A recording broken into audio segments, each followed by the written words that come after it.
Hello सबैजना good morning है। Good morning शुभ बिहानी। ल हेर्नुहोस् हाम्रो यो मर्निङ वाक एक्सर्साइज सिरीको चाहिँ कति केजी छौ र तिमी? सिरी 70 हैन? केही नभए 5 केजी घट्नु छ है। है सिरी सक्छौ? 65 हुनु पर्यो। त्यो भएर एक्सर्साइज कडा भइरहेछ। वेट घटाउनेदेखि लिएर मात्र नै स्वस्थ रहनको लागि हामी बिहान मर्निङ वाक गरिरहेछौँ। यो पनि स्वास्थ्यको लागि महत्त्वपूर्ण काम हो है। के गर्छ सिरी? अनि टाइममा मैले सिरीलाई रनिङ पनि बनाएको छु। सिरी दौडिन्छन् पनि आजभोलि। अघि कति किलोमिटर दौड्यो तिमी? 1 किलोमिटर जम्मा? कहाँ 1 किलोमिटर? एकचोटिमा 1 किलोमिटर भनेपछि हामी 4-5 चोटि रनिङ गरे है, होइन? 5मा कति भयो? 5 किलोमिटर। 5मा 5 किलोमिटर रनिङ मात्रै भयो, होइन? यता अरू त्यो रोडको बिचमा हिँड्नु पनि हुँदैन। तिमी त 5 किलोमिटर रनिङ गरेछौ आज, तिमीलाई मान्नुपर्छ।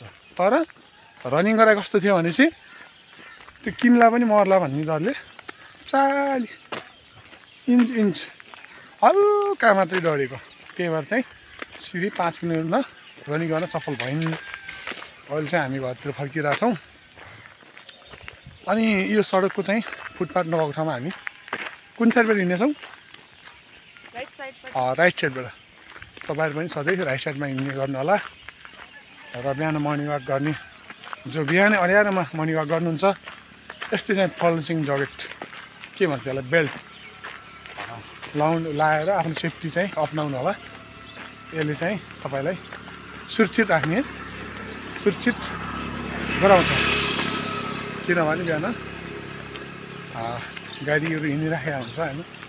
खाली रोड हुन्छ, त्यो अनुसारको उनीहरूको स्पिड पनि हुन्छ, ताकि परिबाट यो तल्केको देखेपछि उसको सही साधन कन्ट्रोल हुन्छ, होइन?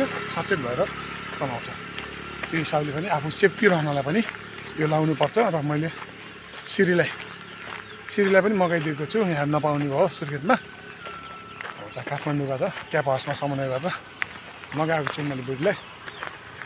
मैले लगाए पनि बुटलाई सेफ्टी चाहिँ छ उसलाई जहिले पनि मैले आफूदेखि उता राइट साइडबाट हिँड्ने गर्छु।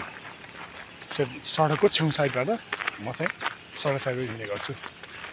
सानो बच्चाहरू जस्तो भनौँ न, अर्को साइडबाट। अहिले चाहिँ यो भिडियो बनाउनलाई उनीहरू लेफ्ट साइडमा हिँडिरहेछन्। यो चाहिँ बिल्कुल गलत छ उनकै नै। सिरी भएको ठाउँमा म हिँड्नुपर्छ र म भएको ठाउँ सिरी हिँड्नुपर्छ। यसरी सेफ्टी चाहिँ हामी आफैले अपनाउनुपर्छ है सिरी। अब हामी घर के गर्छौँ सिरी? धेरै काम छ नि। काम त खाना बनाउने, अनि अब घर सफा गर्नु पर्यो, होइन? खाजा बनाउनु पर्यो। घर गृहिणी भएपछि सिरीलाई गाह्रो पनि छ, होइन? काम पनि गर्नुपर्छ, त्यहाँ पनि एक्सर्साइज छ।